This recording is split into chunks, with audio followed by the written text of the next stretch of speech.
Türkiye Milli Müdafiə Naziri Yaşar Gülər'in açıqlaması S-400 hava hücumundan müdafiə sistemlərinin konkret bir ölkəyə satılması barədə yekun qərarın verildiyi anlamına gəlmir. Açıqlamadan görünür ki, F-35 proqramı və KATSA sanksiyaları kontekstində müxtəlif həll modelləri, o cümlədən 3-cü ölkələr variantı da nəzərdən keçirilir. Bu sözləri Axaraza açıqlamasında Türkiyənin ölkəmizdəki keçmiş hərbi ataşesi general-mayor Yücel Karavuz deyib.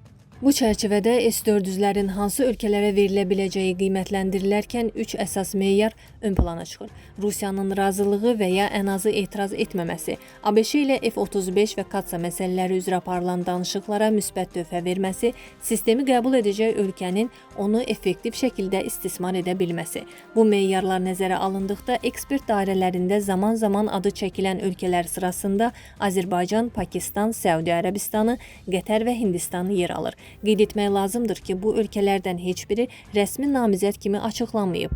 Bunlar daha çox ekspertlərin geosiyasi qiymətləndirmələridir, o bildirib. Karavuzun sözlərinə görə Azərbaycan variantı nəzəri baxımdan mümkündür, lakin hazırki mərhələdə ehtimal aşağı orta səviyyədə qiymətləndirilə bilər. Bunun bir neçə səbəbi var. Azərbaycan Türkiyənin ən yaxın strateji müttəfiqidir və Ankara üçün etibarlı tərəfdaş hesab olunur.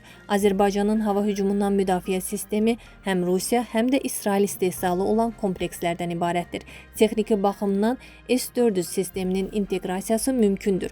Bununla yanaşı Azərbaycan son illərdə İsrail istehsalı olan müasir hava hücumundan müdafiə sistemlərinə ciddi investisiya yatırıb. Bu baxımdan qısa müddətdə S-400-ə təcili əməliyyat ehtiyacının olduğu söylənilə bilməz. Digər tərəfdən Bakı Rusiya ilə Qərb arasında xarici siyasətdə həssas tarazlığı qorumağa çalışır. S-400 alınması bu balansı lazımsız şəkildə beynəlxalq müzakirə mövzusuna çevirə bilər.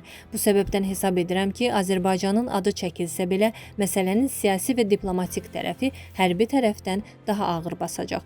Düşünürəm ki, Ankaranın əsas məqsədi S-400-ləri mütləq hansısa ölkəyə satmaq deyil, F-35 proqramına qayıdış və KATSA sanksiyalarının aradan qaldırılması istiqamətində Vaşinqtonla qəbul edilə biləcək bir həll formulu tapmaqdır.